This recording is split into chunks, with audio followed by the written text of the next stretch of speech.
Hi everyone, Ryan here from Fight Game Analysis, and today we're going to be talking about the upcoming fight between Teofimo Lopez and Pedro Campa. But before we jump into that, if you've been enjoying the content, please go ahead and click on the like button and also subscribe to the channel. Really appreciate your support. Alright, comeback fight for Teofimo Lopez. Goes out there against George Kambosos Jr. a while back, loses all the belts. Comes up with the crazy conspiracy theories, and him and his pops are like, oh, we should have stayed with Bob Arum, and we shouldn't have left the zone, and it was this and it was that, and all these things were going on, and this is why I lost the fight, and whatever, man. He went out there and lost that fight because he wasn't as prepared.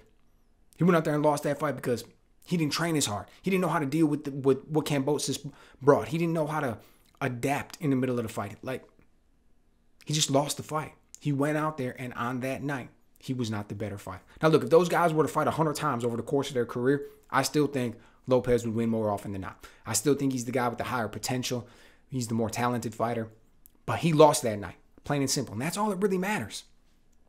All that really matters is who wins on fight night, not who looks better in the gym, not who looks better next week, not who overall has the better career. Matters if you win when the lights are on, when everybody's there, Saturday nights. He didn't. Now, why did he lose? That's debatable, right? I mean, on the one hand, we can go out there and we can say he went out there and he fought the wrong fight. He was all about the power and landing the big shots, and he was super emotional and trying to tear his head off right from the first round. Right, we got his pops in there giving him the crazy advice, talking about slow down, relax, and then 2 seconds later, man, what are you doing? Hit this dude with the big shot and get him out of there already. Let's go home. We've seen, I want to say it was the build-up in the fight with him and Richard Comey.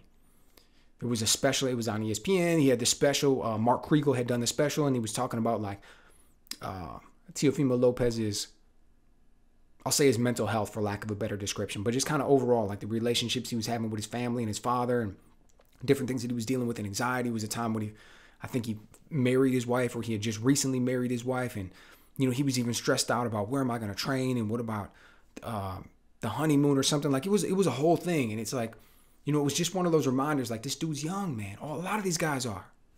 A lot of these guys are young. Years away from being 30. Like, you think about the average person out there at that age. How do they deal with stresses and anxieties, and how do they deal with pressure? And how do they deal when everybody's watching?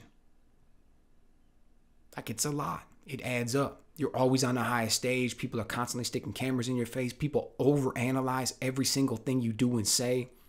If you've got any crack in your armor, if you've got any chink, any weakness, and I don't mean that in a negative way, we're all human. You're not impervious. You're not bulletproof, man. Like, that's just the way it goes. But if it's in there, man, they're going to find it. They're going to work it, even unconsciously sometimes, just because that's their job, to dig into things and get as much content as possible. But it wears on you, right? We've seen it with other fighters. Ryan Garcia, I can think, is another young guy who's pretty prominent. He just dropped that fight. He's got a fight with Javier Fortuna coming up, and he dropped out of that fight earlier because of mental health issues, and now he's taking it. So I say all that in a build up to this fight because it gives us the presentation we need, right? It frames this fight correctly as far as what we got going for us. We had a guy who was dealing with a whole lot, goes out there, wins the fight of his life, man, against Lomachenko, snatches up all the belts. Dream come true. There you are, undisputed. Got so many belts, you can barely hold them up all in the picture. Top of the universe. Then he goes out there and loses it against in a fight that he was a huge favorite. It was a fight that nobody expected him to lose. Right? There was only a handful of people that thought Kambosos was going to win that, and they were all in Kambosos' camp. Nobody else thought he was going to be able to pull that off. Went out there, looked awesome, pulled it off. And then we see all the things that Lopez has been dealing with, and I think he had a hand injury, and he had the issue with his like esophagus or his throat, and there was a tear, and there was air built up, and all kinds of stuff, like just all these things going on. So now he's coming back and he's taking this fight, and dude, this is an old school tune-up fight. This guy he's fighting, never been out of Mexico, right? Now Mexico has some awesome fighters, don't get me wrong, but if you're already 34 fights into your career, already been knocked out once, and you've never fought outside of Mexico, my guess is you're not world class. You're not top of the food chain. You're not a guy who's going out there who's going to set the world on fire. So when you're fighting a guy like Teofimo Lopez, You're not the A side. He's expected to come in second place. Right? This fight is all about how Lopez is going to look. Moving up to the new weight class at 140 pounds. Fighting a guy that he should just shine against, build up his confidence, give him another platform for people to put the mic in his face after a tremendous knockout and call out who he wants to call out. Talk about how he wants to, set the world on fire at 140 pounds. So that's really what this is about. It's really about how he's going to look.